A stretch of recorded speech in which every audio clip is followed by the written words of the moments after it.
ओम नमो Narayan channel प्रस्तुत करते हैं श्रीमद् भागवत महापुराण के अध्यायों का सरल हिंदी रूपांतरण। आइए सुनते हैं। ओम नमो भगवते वासुदेवाय।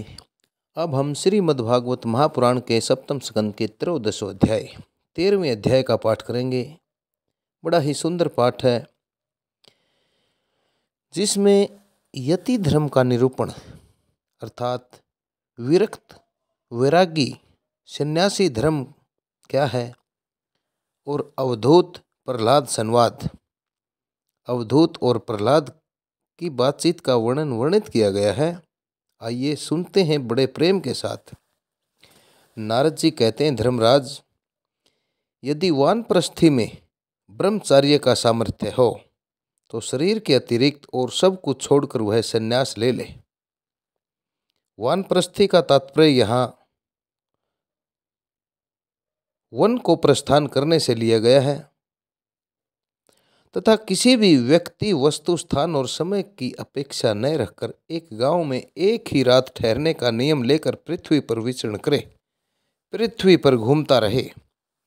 यदि वह वस्त्र पहने तो केवल कोपिन अर्थात लंगोटी, जिससे मात्र उसके गुप्त अंग ढक जाएं, और जब तक कोई आपत्ति न आवे तब तक दंड तथा अपने आश्रम के चिन्हों के सिवा अपनी त्यागी हुई किसी भी वस्तु को ग्रहण न करे।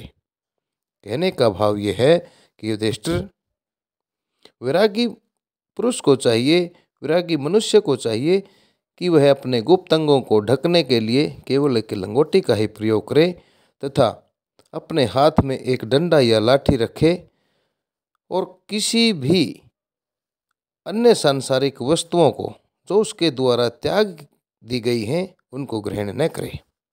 सन्यासी को चाहिए कि वह समस्त प्राणियों का हितैषी हो, शांत रहे, भगवत प्रायण रहे अर्थात भगवान के प्रति ही अर्पण रहे और किसी का सहारा न लेकर अपने आप में ही लीन रहे एवं अकेला ही घूमे।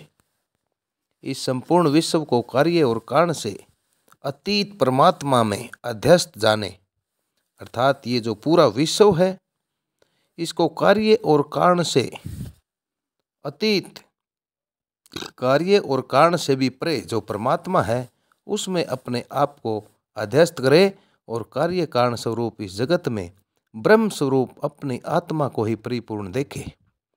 आत्मदर्शी सन्यासी सुषुप्ति और जागरण की संधि में अपने स्वरूप का अनुभव करे, अर्थात आत्मदर्शी सन्यासी को चाहिए कि न तो वह सुषुप्त अवस्था में है और न ही वह जागृत अवस्था में है, वह जागा हुआ है।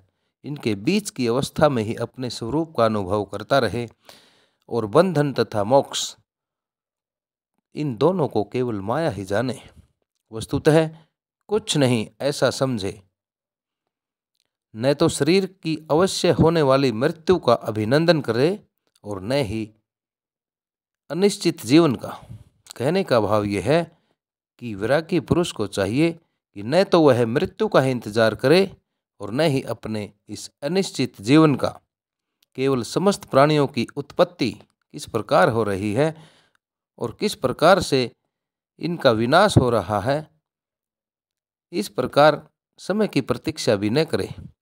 असत्य अनात्म वस्तु का प्रतिपादन करने वाले शास्त्रों से प्रीति न करे, अर्थात जो असत्य हैं, निष्क्रिय हैं, अच्छी तरह से ऐसे शास्त्र जो असत्य और अनिश्चित का बोध कराएं, ऐसे शास्त्रों में प्रेम न रखे। अपने जीवन निर्वाह के लिए कोई जीविका भी न करे, केवल वाद विवाद के लिए कोई तर्क भी न करे और संसार में किसी का पक्ष भी न ले। अपनी शिष्य मंडली भी न बनावे और बहुत से ग्रंथों का भी अभ्यास न करे। व्याख्यान न दे, अर्थात बड़े बड़े प्रवचन भी न दे और बड़े बड़े कामों का आरंभ भी न करे। शांत, समदर्शी एवं महात्मा सन्यासी के लिए किसी आश्रम का बंधन धर्म का कारण नहीं है।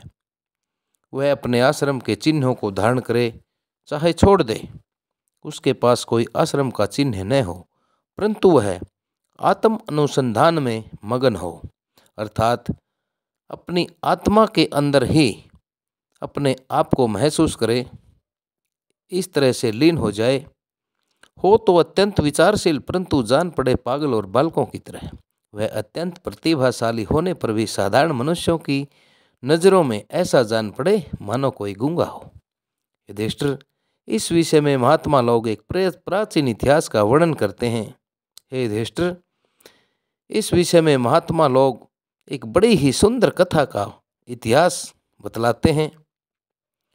वह है दत्तात्रेय मुनि और भक्त प्रहलाद की बातचीत का वर्णन।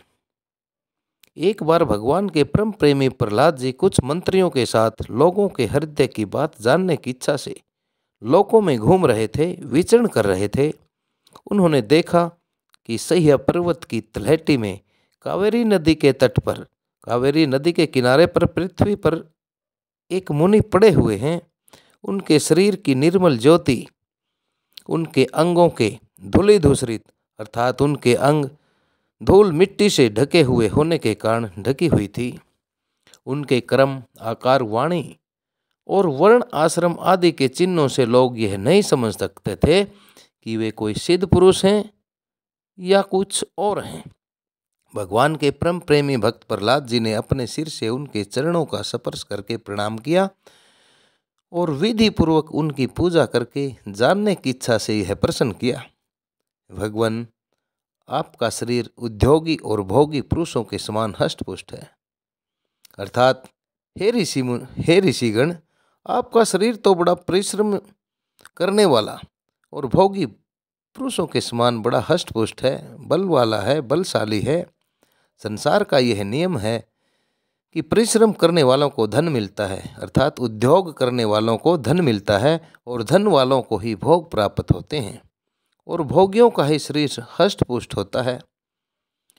और कोई दूसरा कारण तो हो नहीं सकता। भगवान, आप कोई उद्योग तो करते नहीं, यूं ही पड़े रहते हैं, अर्थात आप कोई काम धंधा भी नहीं करते, यूं ही पड़े रहते हैं, इसलिए आपके पास धन है नहीं, फिर आपको भोग कहाँ से प्राप्त होंगे।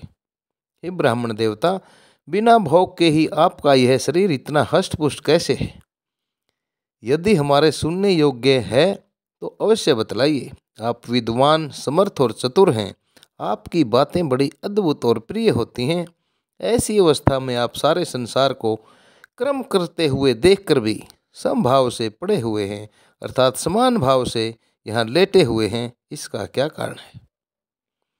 नारद जी आगे बताते हैं कि धर्मराज, जब प्रहलाद ने महामुनि दत्तात्रेय से इस प्रकार प्रश्न किया, तब वे उनकी अमृतमयी वाणी के वशीभूत हो मुस्कुराते हुए बोले, अर्थात भक्त प्रहलाद की सुंदर वाणी से वशीभूत होकर मुस्कुराकर बोले। दत्तात्रेय जी ने कहा, हे दैत्यराज, अर्थात हे दानवों के राज, हे दानवों के राजा, सभी श्रेष्ठ पुरुष तुम्हारा सम्मान करते हैं। मनुष्यों को कर्मों की प्रवृत्ति, अर्थात मनुष्य को कार्य करने की जो प्रवृत्ति है, जो लगन है, जो उनकी इच्छा है, और उनकी निवृत्ति का, अर्थात अगर वो काम न करें, उससे दूर हो जाए, तो क्या फल मिलता है, यह बात तुम अपनी ज्ञान दृष्टि से जानते ही हो।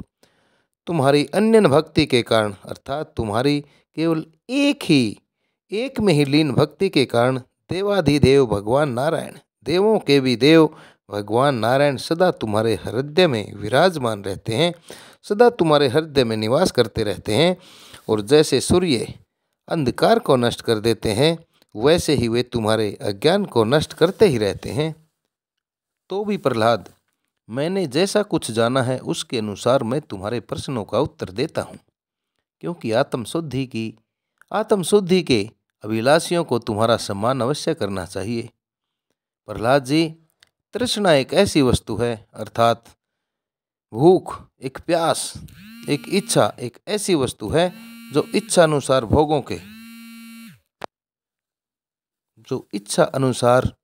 भोगों के प्राप्त होने पर भी पूरी नहीं होती। उसी के कारण जन्म मृत्यु के चक्र में भटकना पड़ता है। तृष्णा ने मुझसे न जाने कितने कर्म करवाए और उनके कारण न जाने कितनी योनियों में मुझे डाला। कर्मों के कारण अनेकों योनियों में भटकते भटकते दैववश मुझे यह मनुष्य की योनि मिली है, जो स्वर्ग, मोक्ष, तिर्यक योनि अर्थात पशु पक्षियों की योनि तथा इस मानव देह की भी प्राप्ति का द्वार है। इसमें पुण्य करें तो स्वर्ग, पाप करें तो पशु पक्षी आदि की योनि निवृत्त हो जाएं, अर्थात बिल्कुल इन चीज़ों से दूर हो जाएं तो मोक्ष, और दोनों प्रकार के कर्म किए जाएं तो फिर मनुष्य योनि की ही प्राप्ति हो सकती है। परंतु मैं देखता हूँ कि संसार के स्त्री पुरुष कर्म तो करते हैं सुख की प्राप्ति और दुख की निवृत्ति के लिए, दुखों को मिटाने के लिए, किंतु उसका फल उल्टा होता ही है, वे और भी दुख में पड़ जाते हैं। इसलिए मैं कर्मों से उपरत हो गया हूँ, अर्थात कर्मों से निवृत्त हो गया हूँ, कर्मों से दूर हो गया हूँ। सुख ही आत्मा का स्वरूप है। समस्त चेष्टाओं की निवृत्ति ही उसका शरीर, अर्थात समस्त प्रयासों की निवृत्ति, समस्त प्रयासों से दूर ही रहे उसका शरीर उसके प्रकाशित होने का स्थान है। इसलिए समस्त भोगों को मनोराज्य मात्र समझकर मैं अपने प्रारब्ध को भोगता हुआ पड़ा रहता हूँ। कहने का भाव ये है कि हमारी आत्मा का स्वरूप सुख ही है, इसलिए समस्त चेष्टाओं की निवृत्ति, समस्त चेष्टाओं से दूर होना ही उसका शरीर और उसके प्रकाशित होने का स्थान है। इसलिए सभी प्रकार के भोगों को मनोराज्य मात्र समझकर मैं अपने भाग्य को ही भोगता हुआ पड़ा रहता हूँ, या मैं अपने पुनर्जन्म के कारण ही भोगता हुआ पड़ा रहता हूँ। मनुष्य अपने सच्चे स्वार्थ अर्थात वास्तविक सुख को, जो अपना स्वरूप ही है, भूलकर इस मिथ्या द्वैत को अर्थात इनको अलग अलग जानकर अलग अलग मानता हुआ, सत्य मानता हुआ अत्यंत भयंकर और विचित्र जन्मों और मृत्युओं में भटकता रहता है। जैसे अज्ञानी मनुष्य जल में उत्पन्न तिनके और सेवारस से ढके हुए जल को न समझकर जल के लिए मृग तृष्णा की ओर दौड़ता है, वैसे ही अपनी आत्मा से अलग वस्तु में सुख समझने वाला पुरुष आत्मा को छोड़कर विषयों की ओर दौड़ता रहता है। प्रहलाद जी, शरीर आदि तो प्रारब्ध के अधीन है, अर्थात शरीर आदि की प्राप्ति तो हमारे पुनर्जन्मों के कारण हमारे भाग्य के अधीन है। उनके द्वारा जो अपने लिए सुख पाना और दुख मिटाना चाहता है, वह कभी अपने कार्य में सफल नहीं हो सकता। उसके बार बार किए हुए सारे कर्म व्यर्थ हो जाते हैं। मनुष्य सदा शारीरिक, मानसिक आदि दुखों से पीड़ित ही रहता है। मरणशील तो वो है ही। यदि उसने बड़े श्रम और कष्ट से कुछ धन और भोग प्राप्त कर भी लिया तो क्या लाभ है, क्या फायदा है। लोभी और इंद्रियों के वश में रहने वाले धनियों का सुख तो मैं देखता ही रहता हूँ। भय के मारे उन्हें नींद भी नहीं आती, सब पर उनका संदेह बना रहता है। जो जीवन और धन के लोभी हैं, वे राजा, चोर, शत्रु, स्वजन अर्थात अपने ही सगे संबंधी, पशु पक्षी, याचक यानी भिखारी और काल से, समय से, यहाँ तक कि मैं भूल न कर बैठूं, अधिक खर्च न कर दूं, इस आशंका से अपने आप भी सदा डरते रहते हैं। इसलिए बुद्धिमान पुरुष को चाहिए कि जिसके कारण शोक, मोह, डर, क्रोध, राग, कायरता और शर्म आदि का शिकार होना पड़ता है, उस धन और जीवन की सप्रिया का त्याग कर दे, उस धन और जीवन की इच्छा का त्याग कर दे। इस लोक में मेरे सबसे बड़े गुरु हैं अजगर और मधुमक्खी। उनकी शिक्षा से हमें वैराग्य और संतोष की प्राप्ति हुई है। उनकी शिक्षा से मुझे वैराग्य और संतोष की प्राप्ति हुई है, शांति की प्राप्ति हुई है, त्याग की प्राप्ति हुई है। मधुमक्खी जैसे शहद इकट्ठा करती है, वैसे ही लोग बड़े कष्ट से धन को जमा करते रहते हैं, परंतु दूसरा ही कोई उस धन राशि के स्वामी को मारकर उससे छीन लेता है। इससे मैंने यह शिक्षा ग्रहण की है कि विषय भोगों से विरक्त ही रहना चाहिए, अर्थात विषय भोगों से दूर ही रहना चाहिए। मैं अजगर के समान निश्चेष्ट पड़ा हूँ, एक बेहोशी के समान पड़ा रहता हूँ और देववश जो कुछ मिल जाता है उसी में संतुष्ट रहता हूँ। और यदि कुछ नहीं मिलता तो बहुत दिनों तक धैर्य धारण कर यूं ही पड़ा रहता हूँ। कभी थोड़ा अन्न खा लेता हूँ तो कभी बहुत अधिक, कभी स्वादिष्ट खा लेता हूँ तो कभी नीरस बेस्वाद, और कभी अनेकों गुणों से युक्त तो कभी सर्वथा गुणहीन, अर्थात कभी सभी गुणों से हीन हो जाता हूँ। कभी कभी बड़ी श्रद्धा से प्राप्त हुआ अन्न खाता हूँ तो कभी अपमान के साथ और किसी किसी समय अपने आप ही मिल जाने पर, कभी दिन में कभी रात में और कभी एक बार भोजन करके भी दोबारा कर लेता हूँ। हे प्रहलाद, मैं अपने प्रारब्ध के भोग में ही संतुष्ट रहता हूँ। मैं अपने भाग्य के दिए हुए ही भोगों में संतुष्ट रहता हूँ। इसलिए मुझे रेशमी या सूती, मृगछाल या चीर, वल्कल अर्थात वृक्षों की छाल या और कुछ जैसा भी वस्त्र मिल जाता है वैसा ही पहन लेता हूँ। कभी मैं पृथ्वी, घास, पत्ते, पत्थर या राख के ढेर पर ही पड़ा रहता हूँ तो कभी दूसरों की इच्छा से महलों में पलंगों और गद्दों पर सो लेता हूँ। हे दैत्यराज, कभी नहा धोकर शरीर में चंदन लगाकर सुंदर वस्त्र, फूलों के हार और गहने पहनकर रथ, हाथी और घोड़े पर चढ़कर चलता हूँ तो कभी पिशाच के समान बिल्कुल नंग धड़ंग विचरता हूँ, बिल्कुल नंगा धड़ंगा घूमता हूँ। मनुष्य के स्वभाव भिन्न भिन्न होते ही हैं, अतः न तो मैं किसी की निंदा करता हूँ, किसी की चुगली करता हूँ और न ही किसी की स्तुति और न ही किसी की पूजा करता हूँ। मैं केवल इनका परम कल्याण और परमात्मा से एकता चाहता हूँ। सत्य का अनुसंधान करने वाले मनुष्य को चाहिए, अर्थात सत्य की खोज करने वाले मनुष्य को चाहिए कि जो अलग अलग प्रकार के पदार्थ और उनके भेद विभेद मालूम पड़ रहे हैं, उनमें अलग अलग तरह के भेद दिखाई देते हैं, उनको चित्त वृत्ति में हवन कर दे, अपने चित्त के विचारों में, चित्त की प्रवृत्ति में हवन कर दे, जला डाले। चित्त वृत्ति को इन पदार्थों के संबंध में अलग अलग भ्रम उत्पन्न करने वाले मन को सात्विक अहंकार में और सात्विक अहंकार को मह तत्व के द्वारा अर्थात परमात्मा के द्वारा माया में हवन कर दे। इस प्रकार ये सब भेद विभेद और उनका कारण माया ही है, ऐसा निश्चय करके फिर उस माया को आत्म अनुभूति में स्वाहा कर दे, अपनी आत्मा की अनुभूति में ही स्वाहा कर दे। इस प्रकार आत्म साक्षात्कार के द्वारा, आत्म दर्शन के द्वारा आत्म स्वरूप में स्थित होकर निष्क्रिय और उपरत हो जाए, निष्क्रिय होकर सभी कर्मों से निष्क्रिय हो जाए। प्रहलाद जी, मेरी यह आत्मकथा अत्यंत गुप्त एवं लोक और शास्त्र से परे की वस्तु है, अर्थात मेरी यह खुद की ही आत्मकथा न तो शास्त्रों में लिखी गई है और न ही शास्त्रों की बात है। तुम भगवान के अत्यंत प्रेमी हो, इसलिए मैंने तुम्हारे प्रति इसका वर्णन किया है। नारद जी आगे कहते हैं, महाराज अर्थात युधिष्ठिर, प्रहलाद जी ने दत्तात्रेय मुनि से परमहंसों के इस धर्म का श्रवण करके, इस धर्म को सुनकर उनकी पूजा की और फिर उनसे विदा लेकर बड़ी प्रसन्नता के साथ अपनी राजधानी के लिए प्रस्थान किया, अपनी राजधानी के लिए चल दिए। इस प्रकार श्रीमद्भागवत महापुराण के स्कंद का यह युधिष्ठिर नारद संवाद यति धर्मे 13वां अध्याय 13वां अध्याय सभी श्रोताओं द्वारा श्रवित किया गया। श्रीमद्भागवत महापुराण एक सनातन महापुराण है जिसे संस्कृत से हिंदी में रूपांतरित करके आप सभी तक ओम नमो नारायण चैनल द्वारा प्रस्तुत किया जा रहा है। नरेंद्र कौशिक की आप सभी से ये परम विनीत प्रार्थना है कि ओम नमो नारायण चैनल को सब्सक्राइब करें, इसकी पुण्यमयी कथाओं को, श्रीमद् भागवत महापुराण की पुण्यमयी कथाओं को आगे से आगे शेयर करें तथा बेल वाले बटन पर